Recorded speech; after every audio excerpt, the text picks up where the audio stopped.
Hello everyone, once again आपका स्वागत है यू बॉर्न एकेडमी में। जैसा कि हम पहले बता चुके हैं कि इस चैनल में कक्षा 6 से कक्षा 10 तक की साइंस को पूरी तरह डिकोड करेंगे।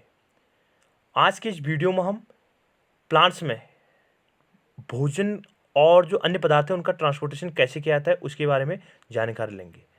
जिसने अभी तक हमारे चैनल को सब्सक्राइब नहीं किया वो सब्सक्राइब कर लें ताकि आपको पूरी वीडियो मिलते रहे। चलिए शुरू करते हैं। Life process part 13, transport of food and other substances, भोजन तथा दूसरे पदार्थों का स्थानांतरण। ठीक है, प्लांट में भोजन किसके द्वारा और जो अन्य पदार्थ है उनको किसके द्वारा ट्रांसपोर्ट किया तो उसके बारे में जानकारी लेंगे।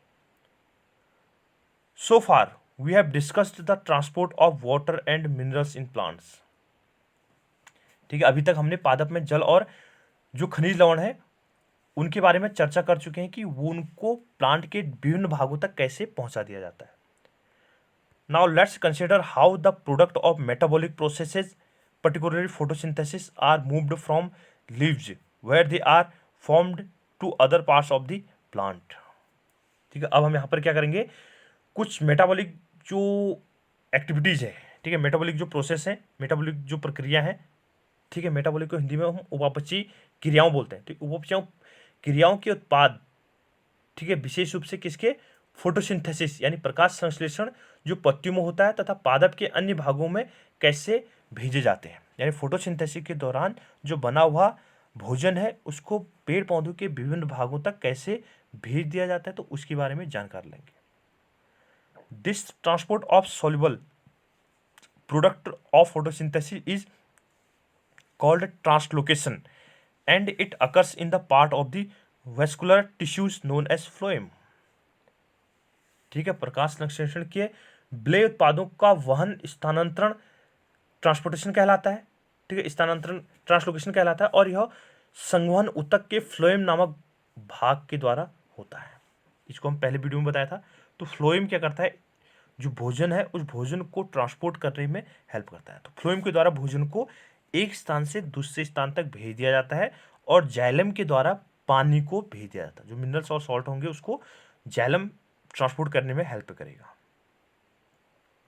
Besides the product of photosynthesis, the phloem transport amino acids and other substances.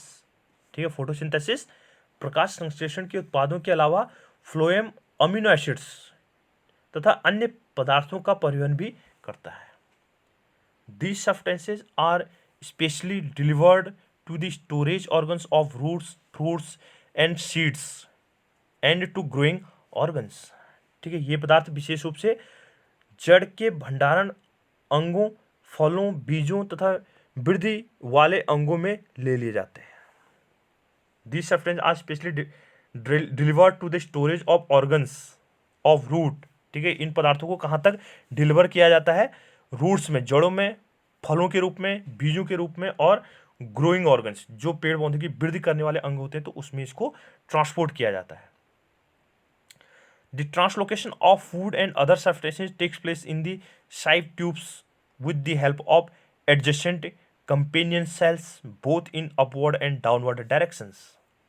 क्या काम है, भोजन तथा अन्य पदार्थों का स्थानांतरण संलग्न जो साइड ट्यूब्स हैं साथी कोशिकाओं की सहायता से चालनी नलिका में ऊपरमुखी तथा अधोमुखी दोनों दिशाओं में किया जाता है।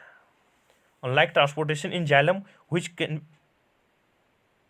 the translocation of food and other substances takes place in side tubes. ठीक है, तो साइड ट्यूब्स चालनी जो कोशिकाएं होती हैं उनके द्वारा भोजन को, ठीक है, उसमें क्या होता है, कुछ कंपेनियन सेल्स होती हैं, साथी कोशिकाएं होती हैं जो उनको ऊपर की तरफ और नीचे की दोनों तरफ में क्या करते हैं, उनको मूवमेंट कराने में हेल्प करते हैं।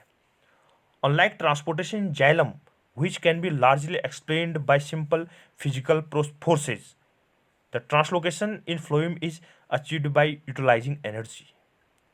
जाइलम द्वारा परिवहन जिसे सामान्य भौतिक बलों द्वारा समझाया जा सकता है, यह विपरीत फ्लोएम द्वारा स्थानांतरण है जो ऊर्जा के उपयोग से पूरा होता है। यानी जाइलम में तो फिजिकल फोर्स से हेल्प करता है, जाइलम में क्या होगा, जो भौतिक बल है, भौतिक बलों के आधार पर, ठीक है, कोई उसमें फोर्स अप्लाई किया जाएगा तो उसके बाद पे पानी को पहुंचा दिया जाएगा, जबकि भोजन को पहुंचाने में कुछ एनर्जी वेस्ट होती है, एनर्जी का यूज किया जाता है, सिंपल भाषा में utilising energy.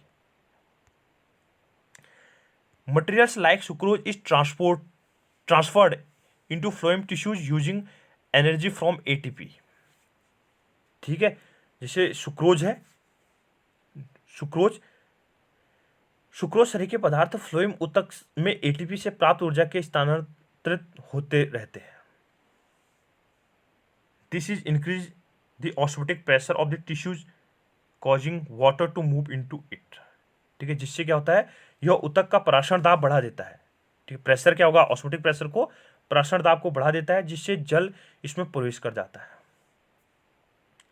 This pressure moves the materials in the phloem to tissues which have less pressure. ठीक है, यह दाब, यह प्रेशर पदार्थों को फ्लोएम से उस ऊतक तक ले जाता है जहां पर कम दाब होता है। This allow the phloem to move materials according to the plant needs. यह फ्लोएम को पादप की आवश्यकता के अनुसार, प्लांट को कितनी नीड है उसकी आवश्यकता के अनुसार पदार्थों को स्थानांतरित करने में हेल्प करता है। तो यहाँ पर क्या होता है, ऑस्मोटिक प्रेशर हेल्प करता है। ठीक, हमने ऑस्मोटिक प्रेशर क्या करेगा, यहाँ पर हेल्प करेगा, प्लांट की जितनी रिक्वायरमेंट होगी उसके हिसाब से वहाँ पर प्रेशर कम ज़्यादा किया जाएगा, तब जाके उसका मूवमेंट चलेगा। For example, in the spring sugar stored in root और stem tissues would be transported to the birds which needs energy to grow. ठीक है, एग्जाम्पल के बेस पे क्या लिया हमने, बसंत में जड़ व तने के ऊतकों में भंडारित शर्करा का स्थानांतरण बर्ड्स, ठीक है, कलिकाओं में होता है, जिसे वृद्धि के लिए ऊर्जा की आवश्यकता होती है। ठीक है, तो ये हमने यहाँ पर जानकारी दी कि कैसे इसको पूरा किया जाएगा। एक्सक्रीशन, ठीक है, उत्सर्जन, हिंदी में क्या बोलते हैं इसको हम, उत्सर्जन, excretion. We have already discussed how organisms get rid to gaseous wastage generated during photosynthesis और respiration।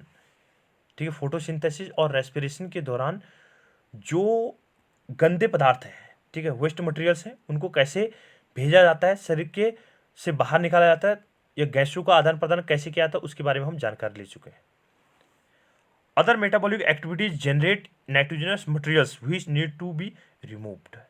इसके अलावा अन्य जो मेटाबॉलिक प्रोसेस हैं, प्रक्रियाएं हैं, मेटाबॉलिक उपापचय जो क्रियाएं हैं, उनमें जनित नाइट्रोजन युक्त पदार्थों का निकालना आवश्यक है।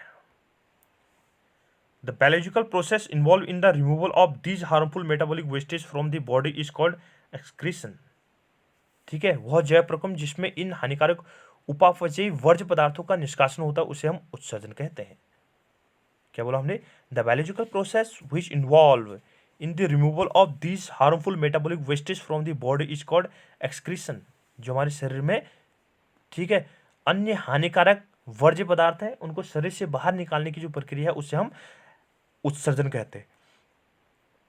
Different organism use varied strategies to do this. ठीक है, अलग अलग तरीके के जो जीव जंतु हैं वह इसको अलग अलग तरीके से करते हैं, अलग अलग स्ट्रेटजी के बेस पे इसको पूर्ण किया जाता है।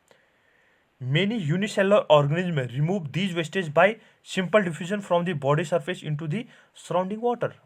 बहुत से एकोष्की यूनिसेलुलर जो ऑर्गेनिज्म है, एकोष्की जो जीव है, वह इन अवशिष्टों को शरीर की सतह से वाटर में सीधे डिफ्यूज कर देते हैं।